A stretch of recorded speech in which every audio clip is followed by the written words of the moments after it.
child doesn't become angry all of a sudden. Anger is an emotion. Is it really bad? Anger is an important tool. Emotions have a purpose. They are communicating to you something. I used to get angry. My parents used to get angry. I used to start yelling. They used to start yelling. I'm thinking maybe that was not a great approach. Children are looking for protection. They're looking for love. Fear-based parenting doesn't work in the longer run. It actually undermines trust and also damages the parent-child relationship.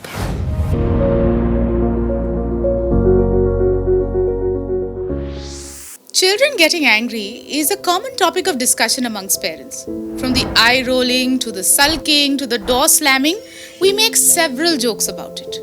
But have we really tried to understand it? In today's episode, let's take a look at anger as an emotion and try to understand, is it really a bad thing? We will also take a look at ways parents can help their children process their emotions. Now, obviously, the next question will be, but what about discipline?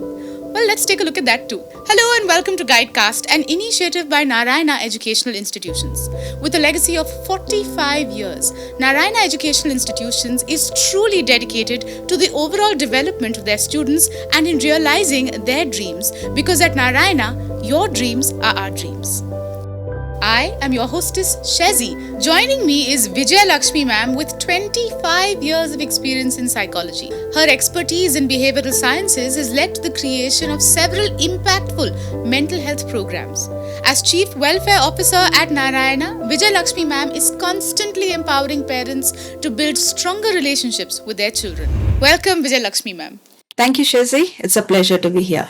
Ma'am, just jumping straight into the questions, because I hear this so often. A lot of times parents will be, I don't know what happens to them suddenly.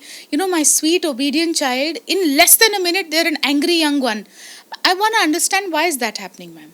A child doesn't become angry all of a sudden. There could be many possible reasons for that. One, while the child is growing up, if they have not learned healthy ways to express anger, it becomes anger outbursts.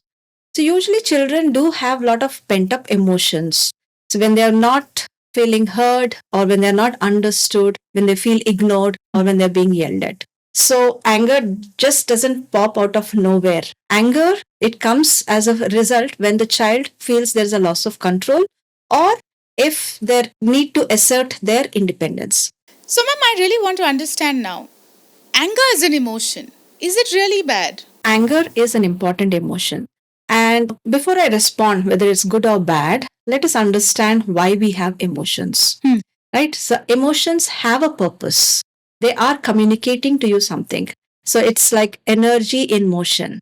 Now, through our experiences, what we learn is to accept certain emotions, which are usually positive, like joy, happiness, right? We accept them. Whereas certain emotions we tend to disregard, the negative emotions like anger, sadness, or disgust. Right? So if you understand, there is a reason why we have these emotions. They enter our body and they leave. And in this process, they leave a message.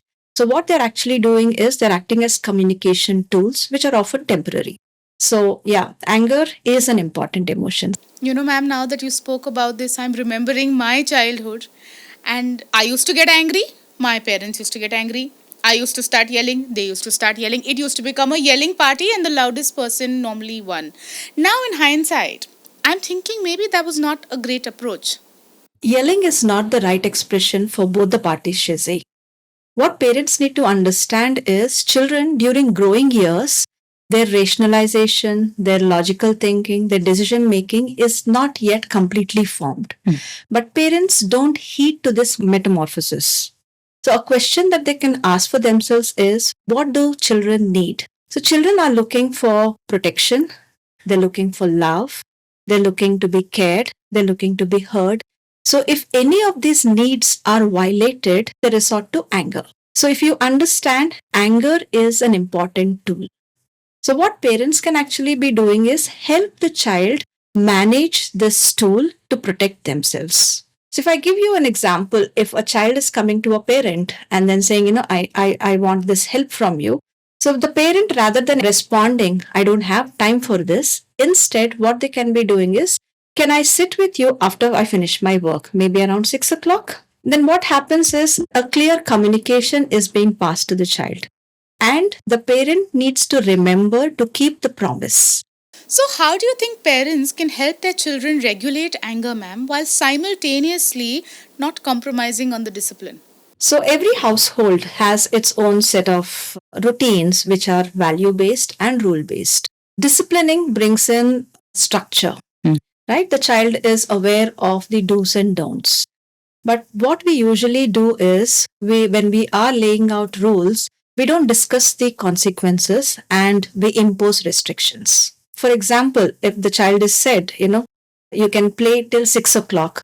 So that is an expectation. You need to tidy up after you play is another expectation. Now, if you don't tidy up, what happens is you will not be able to play with them tomorrow. So here the consequences explained. Right? So when a secure system like this is being created, the child is aware what he has to do and what he can't be doing.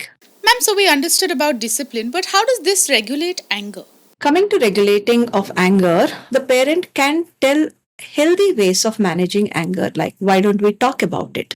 Or why don't you write down how you feel about it? For instance, when the parent realizes that the child is angry, parent can say, I know the new house rule you're not in agreement with and that is making you angry. So let's talk in a little while. When the child is a little calmer, he can process information. Also, it's important that parent, they can't be just saying what to do. They also have to model these behaviors. So when conversations of this kind happen, the parent is normalizing the emotion. And also, child feels okay that it's okay to feel angry and there are healthy ways of managing it. And also, certain times what happens is no matter how much we train, children tend to get angry. And now my favorite part of the episode, it is myth debunking time. Ma'am, I've heard this often that for a disciplined household, it's imperative that the child should be afraid of at least one parent. Shizzy, fear-based parenting doesn't work in the longer run.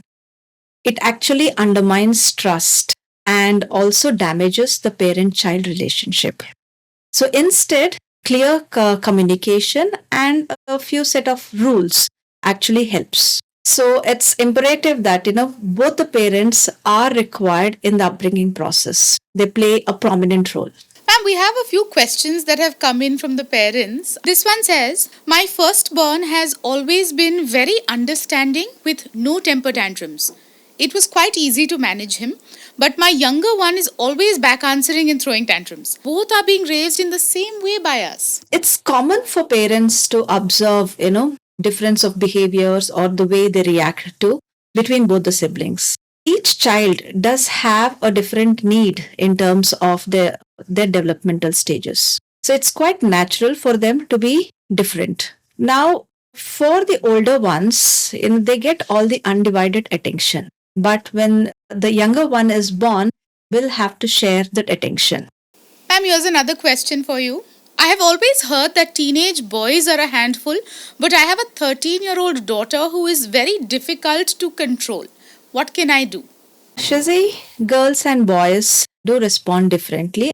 So now in this case, the girl, she's 13 years old. She must be on the onset of her puberty, which could be triggering her temper tantrums. So a parent also needs to identify if there are any other unaddressed issues that the child is dealing with. So if the parent can sit with the child, spend in some quality time, they can listen to them and then converse. So that is when the parent can get to the root of the problem rather than control the child. Yeah, so please don't control your child. Yes, Shizzy, the goal of parenting is not to control but to support. Anger is not a bad thing. Processing your emotions and allowing them to pass through the body is such an important thing to teach your child. It's so vital for their overall development. What an eye-opener of a conversation today. Vijay Lakshmi ma'am, thank you so very much for your valuable insights today. I'm sure there are a lot of parents who are watching this and taking back solid information to now work with. Absolutely, Shizzy. Parents can be rest assured that you're not alone in this journey. We are here to support you in your parenting journey. Ma'am, would you like to give us a little sneak peek into what we're going to cover in the next episode? In recent times, there is an increased spike in the number of cases that come to us related to digital addiction. So maybe let's talk about digital addiction. Ma'am, that's a problem I'm also struggling with right now.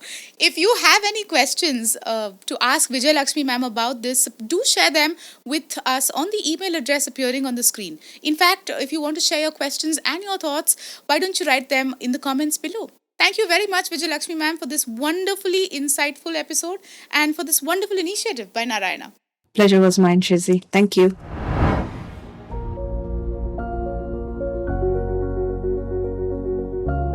Thank you for joining Guidecast, where we are dedicated to helping you understand and support your child's journey to success and fulfillment. With insights from Disha, the mental wellness program by Narayana Educational Institutions, a beacon of educational excellence for over 4 decades, we aim to empower parents and students alike. Remember, at Narayana, your dreams are our dreams.